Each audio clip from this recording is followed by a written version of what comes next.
Welcome to நலம் தானா viewers. இன்றைக்கி இன்ஸ்டன்ட் ரவா தோசை செய்ய போகிறோம். அது எப்பொழுதும் போல் மெலிசாலாம் ஊற்ற மாட்டோம். இது நல்லா கொஞ்சம் ஊற்றப்பம் மாதிரி கொஞ்சம் மொத்தமாக ஊற்றணும். இதுக்கு 1 கப்பு ரவை எடுத்து கொஞ்சம் தண்ணியும் கொஞ்சம் தயிரும் ஊற்றி நல்லா ஊற வச்சிடணும். ஒரு 10 நிமிஷம் மினிமம் ஊறினாவே போதும். அதே மாதிரி 1/2 கப்பு அவுள், தட்டை அவுள் எடுத்துருக்கேன். கெட்டி அவுளும் எடுத்துக்கலாம். அதுவும் கொஞ்சம் தயிர் ஊற்றி கொஞ்சம் தண்ணியும் கலந்து ஊற வச்சு எடுத்து வச்சிடணும். இதுவும் 10 நிமிஷம் ஊறினா போதும்.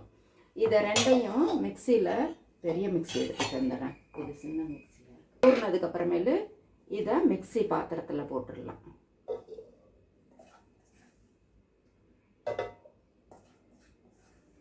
ஒரு கப்பு தயிர், நல்லா 1 கப்பு ரவை எடுத்துருக்கோம் இல்லையா, அதனால் 1 கப்பு தயிர் எடுத்துக்கணும். தண்ணி ஊறுறதுக்கு மட்டும் தண்ணி, அதுக்கப்புறமேல வெறும் தயிர் மட்டும் ஊற்றி இதில் பிளெண்ட் பண்ணிக்க வேண்டியதுதான். நல்லா நைஸாக எந்த அளவுக்கு அரைக்க முடியுதோ அந்த அளவுக்கு. ஊறுறதுனால ரவையும் கொஞ்சம் நல்லா நைஸாக அரைப்பட்டுரும். இதில் இந்த மீதி தயிரையும் அதில் ஊற்றிடுறேன்.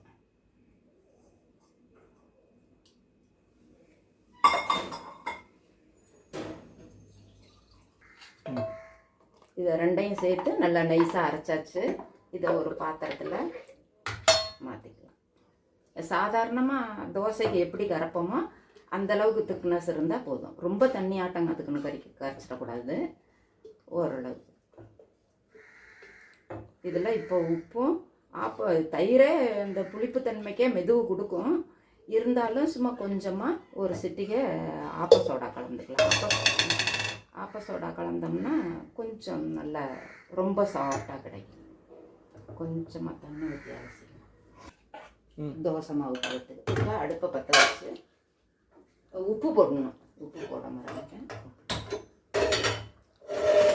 ஜீரகம்லாம் வேண்டாம், ஒன்றும் வேண்டியதில்லை. இதுக்கு தேங்காய் சட்னி, கார சட்னி இதே மாதிரி தான். உப்பு உண்டி போட்டால் ஒரு உப்பு மட்டும். அவ்வளோ உப்பு. ஆப்ப சோடா கொஞ்சமாக போட்டுக்கலாம். ஆப்ப சோடா ஒரு சிட்டிகை தான் போட்டேன். இப்போ நல்லா அதை கரைச்சிக்கணும்.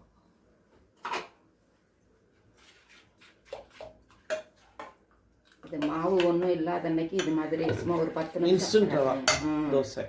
ஆமாம், அந்த ரவா தோசைங்கிறது அது நல்லா மெலிசா. என்ன கூட இதுக்கு ஜீரகம் போட்டுக்கலாம்ல? போட்டுக்கலாம் கூட, போட்டுக்கலாம் கூட. கொஞ்சம் போட்டுக்கோங்களேன். போட்டுக்கிட்டுக்கலாம். அதனால ஒன்றும் கொஞ்சமாக போடுறேன். நல்லா இருக்கும். பெருஞ்சீரகம் கொஞ்சமாக. வெறுஞ்சீரகம். வெறுஞ்சீரகம் அதான் போதுமா? பெருங்காயம் வேண்டியது இல்லையா? பெருங்காயம் கொஞ்சம் தூவிடுங்க. நம்ம கொஞ்சம் வாசமாக இருக்கும். இதெல்லாம் போட்டால் சாப்பிட்றதுக்கும் இன்னும் டேஸ்டாக இருக்கும் இல்லையா? ஆமாம். தோசைக்கல் காஞ்சிருச்சு.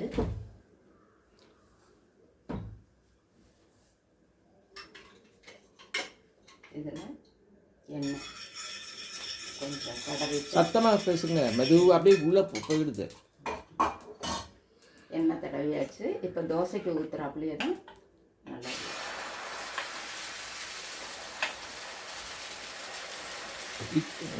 ஊத்தப்பம் மாதிரி மூடிடுவீங்களா? மூடிட்டு அப்புறமேல் வெந்ததுக்கப்புறம் திருப்பியும் போட்டு எடுத்து நான் தேங்காய் சட்னியும் நெல்லிக்காய் சட்னியும் அரைச்சிருக்கேன் தொட்டுக்கிறதுக்கு. நம்ம கார சட்னி, சாம்பார். நெல்லிக்காய் சட்னி எப்படி அரைச்சிங்க? சம்மந்தின்னு சொல்லிட்டு பெரிய நெல்லிக்காய், அது மாங்காய், பச்சை மிளகாய் 1, கருவேப்பிலை 1 கொத்து, வெங்காயம், சின்ன வெங்காயம் ஒரு 2, ஒரே ஒரு சின்ன துண்டு இஞ்சி, உப்பு, கருவேப்பிலை தான் சொல்லியாச்சு. இதெல்லாம் உப்பு போட்டு அரைச்சி எடுத்து வச்சுக்க வேண்டியது. இஞ்சி சும்மா சின்ன பீஸ் 1 போட்டு அரைச்சி எடுத்து வச்சுருக்கேன். நல்லா கெட்டிமாக துவையல் மாதிரியும் அரைக்கலாம். இப்போ தோசைக்காக கொஞ்சமாக தண்ணி மிக்ஸ் பண்ணி தேங்காய் சட்னி எப்போதும் போல் அரைச்சிக்கலாம். தேங்காய் சட்னி வெங்காயம் போட்டுக்கல. இது மட்டும் வச்சுருக்கேன். இப்போ இதை திருப்பி போட்டு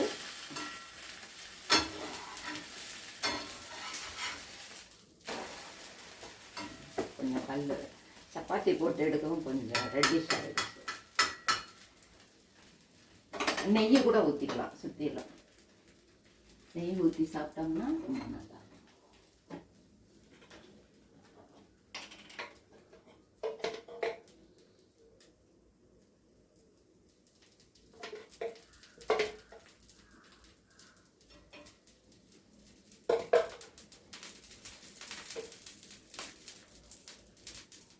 நீங்களும் செஞ்சு பாருங்கள்.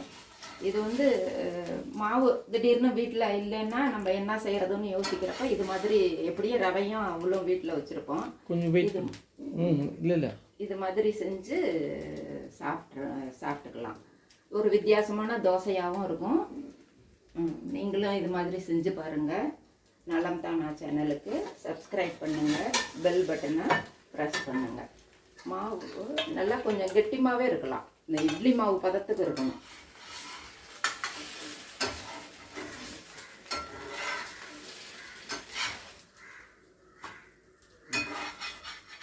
சட்னி இருக்குது.